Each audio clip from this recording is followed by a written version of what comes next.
Bonjour tout le monde. Bon, avant que je l'ouvre, je ne sais pas si vous m'avez reconnu, mais je suis bel et bien Chine de 10 coupes parfait. Donc premier changement, voilà, c'est les cheveux courts. Hein, il m'a pris la folie de vouloir un peu changer de style de dégaine, comme à ma grande habitude.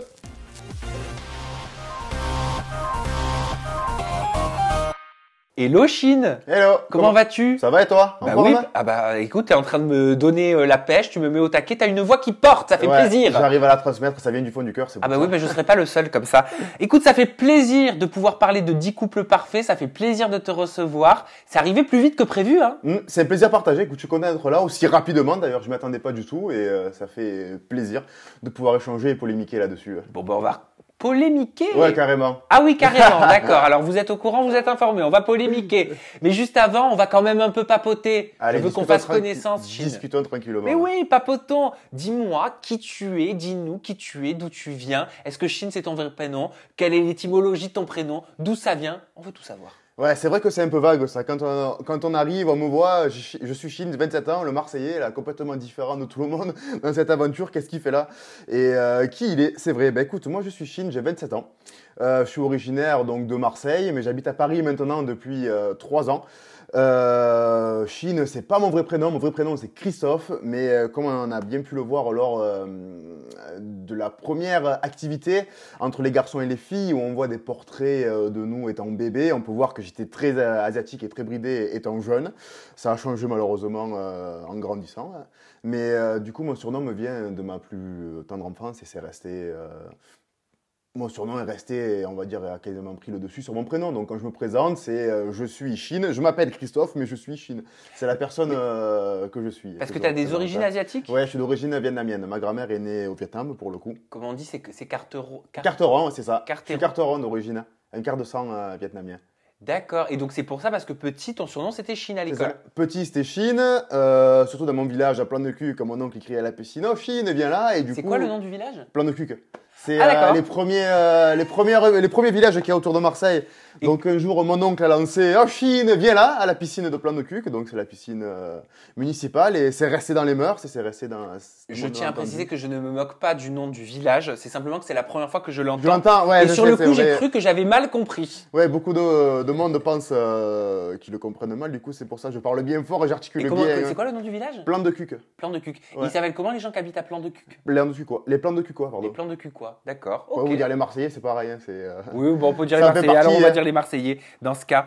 Et qu'est-ce que tu faisais de ta vie avant, ou peut-être toujours aujourd'hui, avant 10 couples parfaits? Je travaillais, et je travaillerai. Je travaille en restauration et dans l'hôtellerie. Donc, j'ai travaillé à Marseille dans 2-3 restaurants différents où j'ai bien pris le temps d'apprendre, de m'expérimenter, surtout de me former à la vie active. Et en 3 ans, j'ai décidé que j'avais les compétences et que j'étais prêt à pouvoir partir, à travailler ailleurs et encore apprendre. Je suis arrivé à un stade, en fait, à Marseille où je stagnais, j'apprenais plus rien, où j'étais un peu dans la routine. Et j'ai eu envie de passer par la capitale et d'aller sur Paris, qui est pour moi la bonne école pour tout, pour tous les domaines. Et j'ai trouvé un restaurant qui m'a ouvert les portes et qui m'a accueilli, qui m'a reformé à la restauration parisienne, qui m'a appris à travailler dans les endroits un peu plus luxueux, un peu plus distingués de là où je travaillais à Marseille. Et du coup, je me suis laissé prêter au jeu. Je suis parti faire un essai. Ça a été concluant et je me suis installé sur Paris. Et depuis, j'y suis. Alors, tu dis je travaillais, je travaille et je travaillerai. travaillerai. C'était quoi ta motivation en participant à 10 couples parfaits?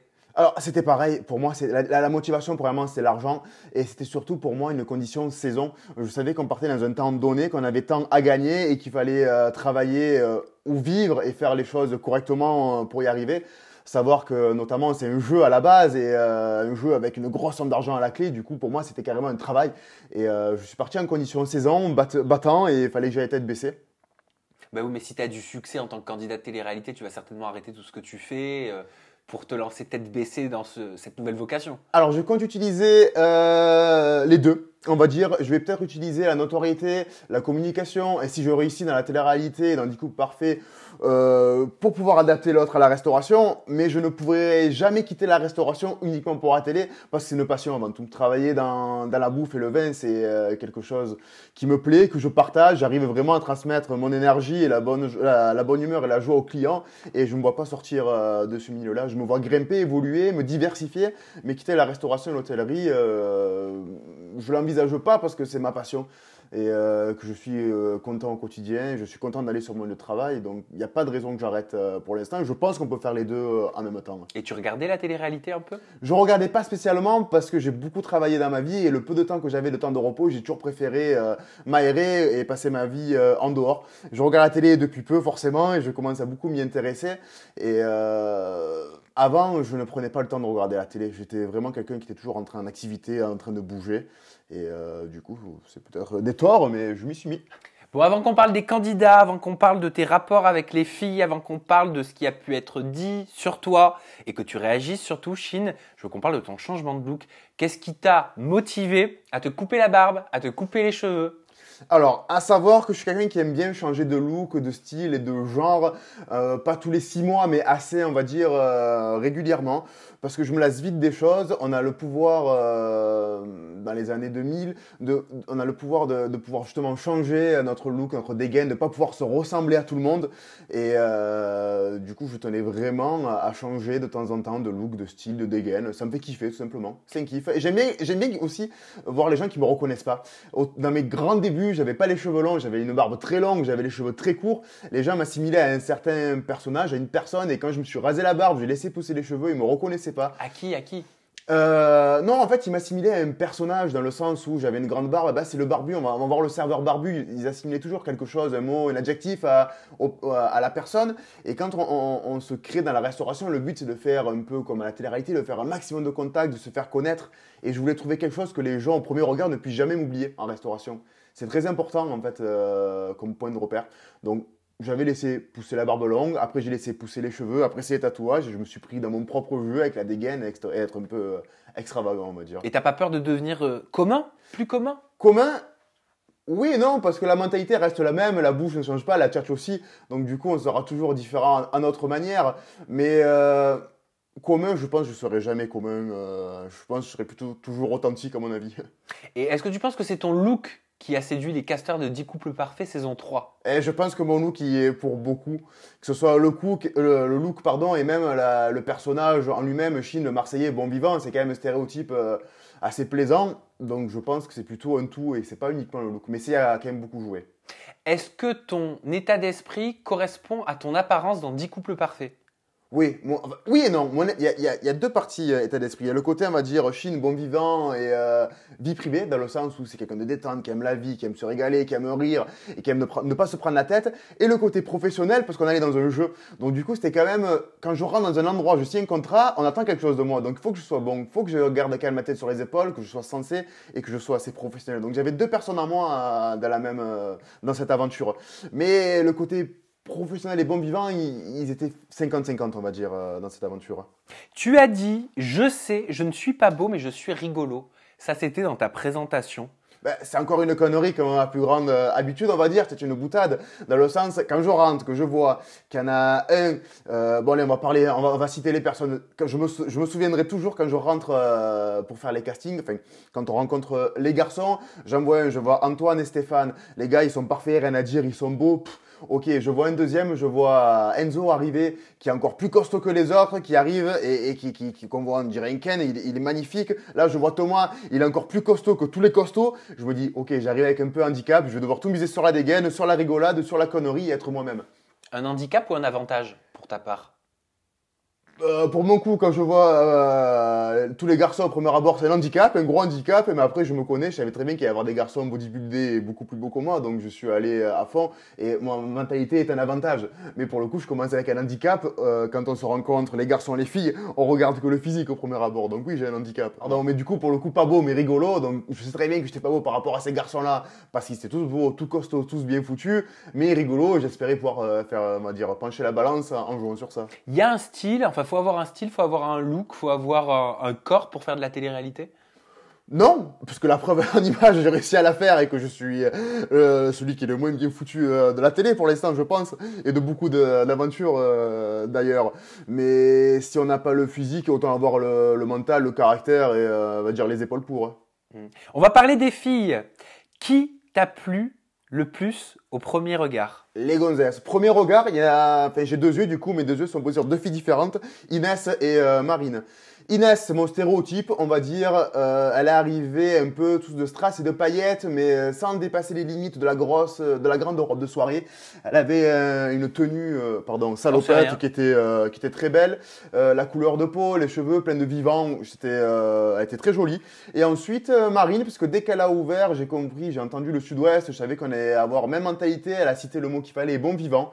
C'est tout ce qu'il me fallait. Et au premier abord, elle était quand même petite, blondinette, super mignonne, intéressante et intrigante. Et comment l'as-tu pris l'heure? J'adore ton humour, mais tu n'es pas mon style. Ça t'a étonné? Ben, je suis pas étonné, c'est pas nouveau. C'est qui tout double. C'est où on adore, ou on n'aime pas du tout. Et ça, je le conçois totalement. Donc, j'étais pas du tout étonné. Ça leur fait plaisir qu'il y en ait 5 ou 6 qui me disent, moi, c'est Chine qui me plaît. Mais c'était pas le cas. J'allais pas être frustré et m'en prendre à moi-même. Face à ces réflexions, tu as dit en ITV, je ramasserai les miettes. Comme d'habitude. Ben, comme à l'habitude, je ramasserai les miettes parce que j'ai quand même aussi beaucoup d'amis qui sont beaucoup plus beaux que moi, qui ont quand même aussi pas mal de tchatch. Mais j'essayerai, quand je cite cette expression, c'est parce que je vais quand même ramasser les miettes, je vais me battre et je vais quand même essayer de faire en sorte que je puisse avoir quelque chose à grignoter, à manger, à grignoter. Je vais avoir trouvé une fille pour pouvoir quand même me consoler, on va dire. Qui, chez les jeunes filles, t'a plu? Je parle pas que physiquement, hein.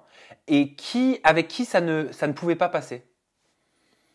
Ben, pour les filles, c'est un peu compliqué parce que il y a beaucoup de filles qui m'ont plu au premier abord en les voyant, il y a beaucoup de filles qui m'ont déplu en vivant avec elles, il y a beaucoup de filles qui m'ont déplu dès qu'elles ont ouverte, il y a pas mal de choses en fait qui m'ont faisons la liste. bloqué. Faisons le point, faisons la liste. Faisons le point. Faisons le topo.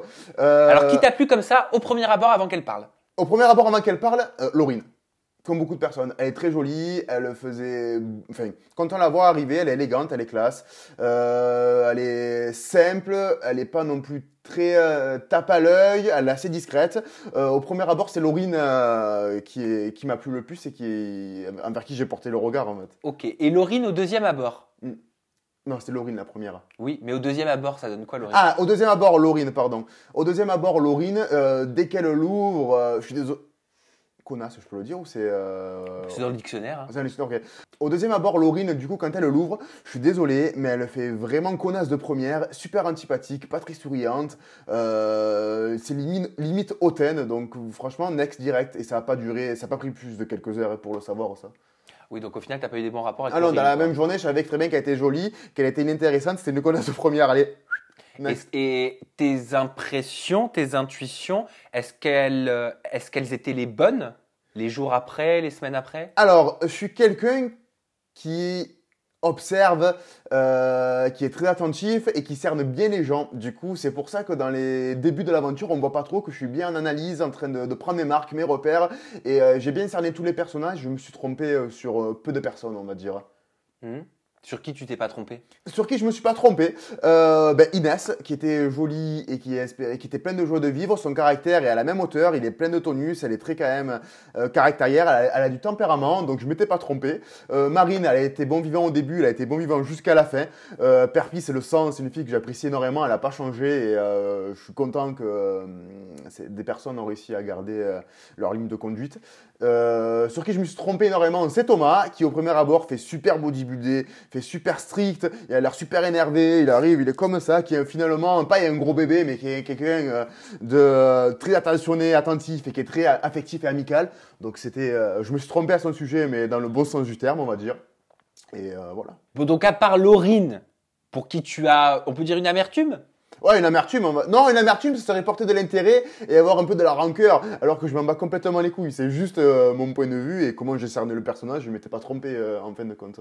Si, je m'étais totalement trompé en fait. Oui, mais vous n'avez pas pu discuter, vous n'avez pas pu échanger, vous n'avez pas trouvé un point en commun? Si, on a point en commun. Pas tant que ça, parce qu'elle me dit que je suis caractérielle, possessive, jalouse. Alors moi qui suis bon vivant, pas prise de tête, ça va pas du tout. Le seul point commun, le truc qu'on aurait pu rapprocher, c'est le fait qu'elle habite en Suisse. C'est comment c'est un lieu qui pourrait m'intéresser pour le travail, en restauration. Mais sinon, des points communs, franchement, j'en ai pas plus que ça. Et vraiment, dès qu'elle a ouvert, dès que j'ai un peu discuté avec elle, dès que j'ai bien compris qui était le personnage, je l'ai bien cerné, j'ai pas forcément eu envie de la découvrir. Et sur toutes les filles, tu vas nous dire qu'il y a eu que Laurine avec qui c'est pas passé. Ah non, c'est pas que c'est pas passé, je m'entends quand même bien avec tout le monde. Tant tant que tu viens pas me chercher, que tu m'emmerdes pas, je suis pas quelqu'un qui va avoir des mauvaises opinions sur les gens, des critiques, et je peux pas dire il est pas beau, il a une tronche de con, je l'aime pas. Ces avis-là me viennent en tête, mais après quand même je discute à tout le monde. Donc en partie, moi je m'entendais bien avec tout le monde. Après il y a des clashs et on se charque, ce qui est normal. On est enfermé pendant un long moment avec des personnes, on est comme un peu des chiens en cage, donc forcément on va se charcler. Mais dans la généralité, moi j'apprécie et j'ai aimé tout le monde. On passe aux garçons. Allez. Donc on a passé les filles en revue, soyons équitables. Allez les garçons. Alors les garçons, tu nous as dit, tu t'es trompé sur Thomas. Ouais. C'est-à-dire que le physique ne correspondait pas à ce qu'il avait au fond de lui. Ouais, complet. Selon toi. Tu t'es trompé sur qui d'autre? Tu sais, cette fameuse première impression. Sur Antoine également. Antoine, beau, parfait, bodybuildé. Lui, je me suis dit avoir que les haltères et que la gym dans la tronche. Mais en fait, pas du tout. C'est quelqu'un assez cultivé avec qui on peut discuter, où on peut créer même des affinités. Et il est très intéressant comme garçon. Donc, du coup, c'est vrai qu'on peut pas se fier aux stéréotypes, bodybuildé, muscu, débile. Mais surtout dans la latéralité et dans les émissions comme ça. Mais c'est vrai qu'Antoine, je me suis trompé à son sujet. Et comme beaucoup de garçons, on va dire. Et sur quel garçon tu ne t'es pas trompé? Sur quel garçon je me suis pas trompé? Sur Seb. Quand je l'ai vu, il était... Bon, bien sûr, on parle beaucoup de muscu et de physique parce que quand je me rappelle les premiers instants, il était pas très costaud, il était pas, il se différenciait pas de tous les garçons, mais je sentais qu'il était là, il était actif, il avait la bougeotte. Je me suis dit ça c'est le garçon, il est là, il est présent, il va rien lâcher. C'est le genre de garçon, on s'en débarrasse pas comme ça. C'est le genre de garçon qui commence les choses et qui va jusqu'au bout et qui va jusqu'à la fin. Et je m'étais pas trompé à son sujet. Dès que je l'ai vu, il bougeait, il était pas si différent, mais il a joué le jeu, il a trouvé, on va dire, l'amour au fur et à mesure. Il a su respecter ses objectifs de gagnant et c'était une bonne surprise. J'étais content de l'avoir bien cerné. Donc tu t'es bien entendu avec tous les garçons? Je me suis bien entendu avec tous les garçons. Là, maintenant qu'on Pas pose de la question, rivalité oui. masculine? Pas de rivalité masculine, non, il n'y en avait aucune de rivalité masculine parce que j'étais pas dans cette guerre de je veux une fille, moi je la veux en premier et on rentre en duel, on va dire, comme des coqs.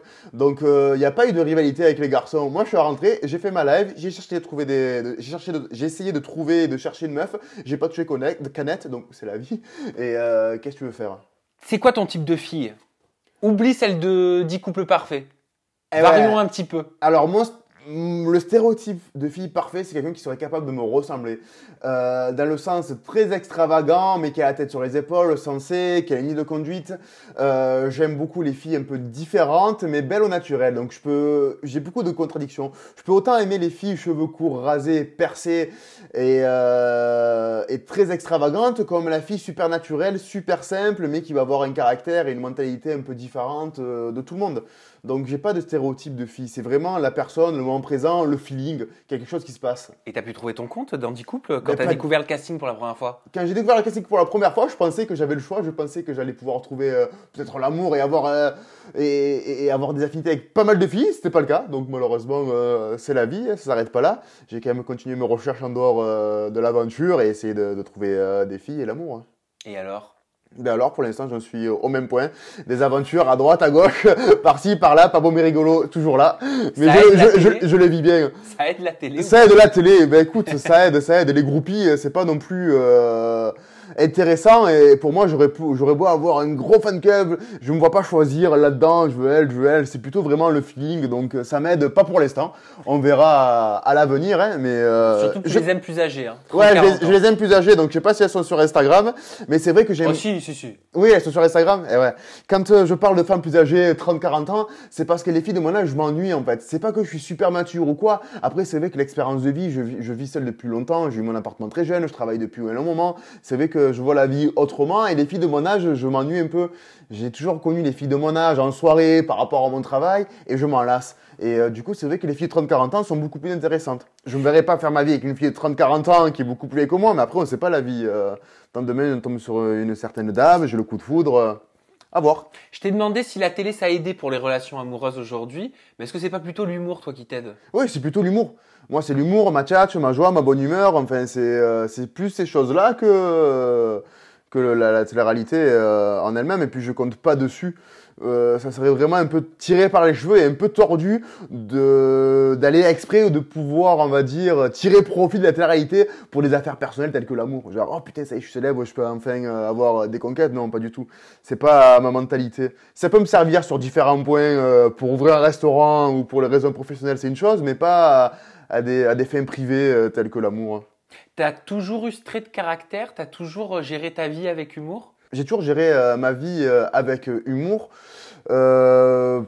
Pourquoi? Ben parce que j'aime pas de base les gens qui tirent la tronche, j'aime pas les mauvais caractères, ça me tend et ça me rend nerveux direct. Et en plus, je travaille dans un domaine où on est obligé d'avoir le sourire tout le temps, d'être joyeux et c'est fait de manière spontanée, c'est sincère et c'est naturel. Donc je suis toujours comme ça. Après, c'est vrai que j'ai des jours où je suis mal luné, où je tire la tronche, mais ces moments sont rares.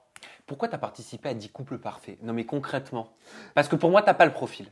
J'ai pas le profil de participer à une télé-réalité. En tout cas, excuse-moi de te pardon, couper. je te coupe. Non. On s'auto-coupe, c'est pas grave. T'as pas, je veux juste aller jusqu'au bout de ma pensée. J'ai compris après T'as là. pas le profil du stéréotype. Qu'est-ce que tu fais là? Alors, j'ai pas le profil du stéréotype de la télé-réalité. Ben, j'aime bien montrer au monde qu'on peut sortir des mœurs et des stéréotypes pour pouvoir vivre sa vie et pour pouvoir en fait réussir à aller de l'avant. C'est bien de montrer aux gens et à tout le monde qu'il y a des gens banals. Bon, quand je dis banal, je dis pas au physique, mais des gens lambda plutôt de tous les jours comme moi qui est pas forcément super bodybuildé, super intelligent, super beau pour pouvoir faire de la télé-réalité et pour pouvoir enfin réaliser ses rêves. Et je dis pas que la télé-réalité c'est un rêve, mais c'est quand même un sacré pas entre le moment où j'ai commencé dans un fast-food à Marseille et où j'arrive à faire de la télé-réalité. Le chemin était très long, donc j'ai quand même envie de montrer à certaines personnes que c'est possible et qu'on n'est pas obligé d'être stéréotypé, beau, gros seins, grosses fesses et avoir le corps parfait. C'est ça surtout. Oui, parce qu'il n'y a cette pas que des mecs mentalité, qui sont musclés, qui sont bronzés, qui font des UV. Il n'y a pas que des filles qui ont des fesses comme ça, des bouches comme ça, des cheveux comme ça. Enfin, il y a de tout sur notre... Ah, il n'y a pas que, mais les garçons et les filles, je dis bien même les garçons et les filles en partie sont très beaux dans ce monde. Et quand tu rentres dans les 10 couples parfaits, je vois les mecs, ils sont tous plus beaux les uns que les autres, ils sont tous plus costauds les uns que les autres. Tu dis quand même, c'est pas très stéréotypé, mais c'est quand même... Je parle pas de 10 coups, je parle de la des vie. généralités. La vie, elle est pas stéréotypée comme ça quand on marche dans la rue. Je suis d'accord, mais pas dans la télé. Pas dans la télé. Dans la télé, il y a quand même tout le monde qui... Je parle plutôt de la télé-réalité. Oui, dans la télé-réalité, je vais pas dire le contraire, je suis bien voilà. placé pour le Et savoir. c'est bien pour ça que je suis allé là-dedans aussi, pour montrer qu'il y a quand même des gens lambda de tous les jours qui sont pas forcément si bien foutus et pas forcément des hommes parfaits ou des filles parfaites. Je suis d'accord. Pour aller là-dedans. Est-ce qu'il en faut plus des personnes qui ressemblent à mademoiselle, monsieur, tout le monde? C'est pas des gens. Et c'est pas péjoratif quand je dis monsieur, madame, tout le monde. Ah non, c'est pas Vous m'avez péjoratif. compris, hein. C'est pas du tout péjoratif, monsieur, madame, tout le monde. Mais contraire. c'est pas il en faudrait plus, mais il faudrait creuser plus parmi ces gens-là. Pas forcément des personnes qui ont beaucoup de followers sur Instagram ou qui sont du milieu de la nuit, des gens un peu cachés mais qui n'ont pas un talent, mais qui ont un caractère, une manière de voir ou qui ont un cache dans le cerveau en fait, qui ont des profils intéressants. Hein. C'est ça surtout que je soulève. Et c'est toi qui as participé, qui as candidaté à 10 couples? Non, on est venu me chercher. C'était pas la première fois, je dis pas qu'il y a eu des tonnes de fois, mais c'était pas la première fois qu'on me proposait de faire un casting. C'est vrai que je pense beaucoup, c'était par rapport au côté atypique. Et moi, je préfère dire authentique, justement, pour bien me différencier de ce côté-là, dans ce milieu. Je pense que c'est plutôt pour le style, la personnalité, le personnage, on va dire. Et là, j'avais le temps, tout simplement.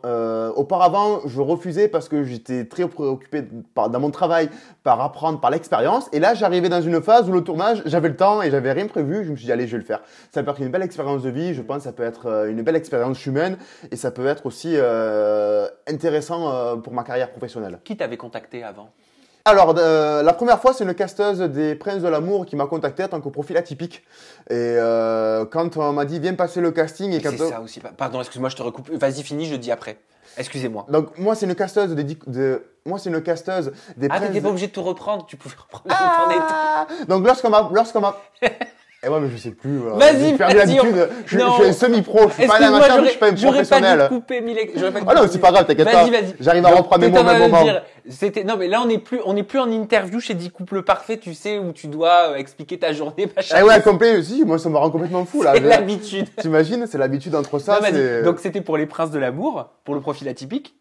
Alors, c'était pour le profil atypique, pour les Princes de l'amour. Et quand on m'a proposé de passer faire le casting, j'étais là, je dis, est-ce que c'est plus intéressant de juste passer le casting et d'essayer d'y arriver ou de partir en saison à Saint-Tropez? J'ai ma tête, elle a penché à gauche, elle a pris la direction de Saint-Tropez, je suis parti en courant et j'ai annulé le casting parce que je me suis dit non, c'était beaucoup plus intéressant pour moi de partir à Saint-Tropez. Donc c'était ma vie professionnelle qui a pris la restauration, pardon, qui a pris l'avantage sur ce choix-là. Et là, je suis arrivé à un stade où c'était après saison, le tournage était période d'automne, j'étais libre, du coup, je me suis dit ok.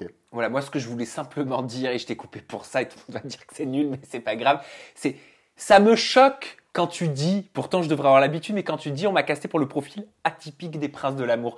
En quoi t'es atypique? Direct, je Au sais final. pas. Ben là, je parais complètement normal et casual, on va dire. Mais après, c'est vrai que jusqu'à présent, j'avais les cheveux longs, j'avais une barbe longue, j'avais quand même une dégaine assez différente et que je l'ai toujours d'ailleurs. Mais c'est juste que je voulais être un peu. Je suis d'accord, mais en fait, quand on n'est pas comme tout le monde, on est atypique. Quand on n'est pas comme tout le monde, on est atypique. C'est bien pour ça que j'aime pas ce mot forcément atypique, parce que c'est devenu dans les courants des communs, c'est quasiment devenu banal, atypique. Parce qu'on l'entend tout le temps. On l'entend tout le Et temps. c'est pour ça que je reprends et je dis non, moi je suis pas typique, je suis carrément authentique. Il y en a qu'une de Chine. Atypique, c'est une case où il y a pas mal de choses atypiques. Moi, c'est pas typique, c'est je suis authentique, je suis seul, je suis comme ça et je suis seul à être dans cette mentalité-là et basta. Ouais, ben, j'ai bien compris et j'espère et je pense que tout le monde a compris Ouais. aussi derrière son téléphone ou derrière sa tablette. Chine, tes réseaux sociaux. Alors, j'ai pas trouvé Snap, hein. Tu vas nous le dire ce que c'est. J'ai trouvé Insta, monsieur-du-bas Chine. Exact. C'est bien ça. Et Snap? Et Snap, il n'y a pas, Facebook, il n'y a plus. Alors moi, les réseaux sociaux, c'était vraiment un grand débat. Jusqu'à mon arrivée à Dubaï, et pendant Dubaï, j'étais à fond dans les réseaux sociaux, je partageais tout ça. Attention, on va dire que t'es escorte. Franchement, je crois que ça aurait Si mieux t'es allé rapport- à Dubaï. Ça aurait mieux de faire. Franchement, j'y ai pensé à faire escorte à Dubaï plutôt qu'un Fais attention à ce que tu restaurateur. Hein. Oh, je déconne. Mais pour le coup, j'étais très réseaux sociaux, j'étais très en train de faire partager ma vie jusqu'à ce que je me rende compte que j'étais plus sur les réseaux sociaux que dans le moment présent, en train de vivre le moment et en train de me donner à fond pour réussir à Dubaï.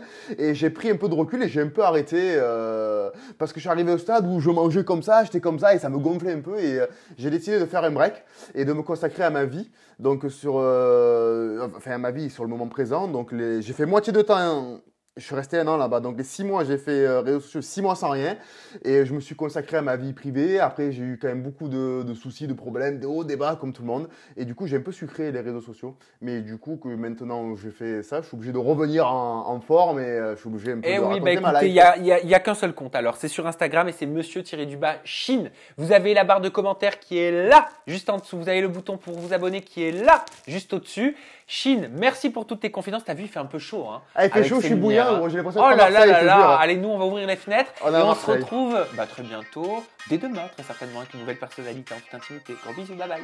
Au revoir les enfants.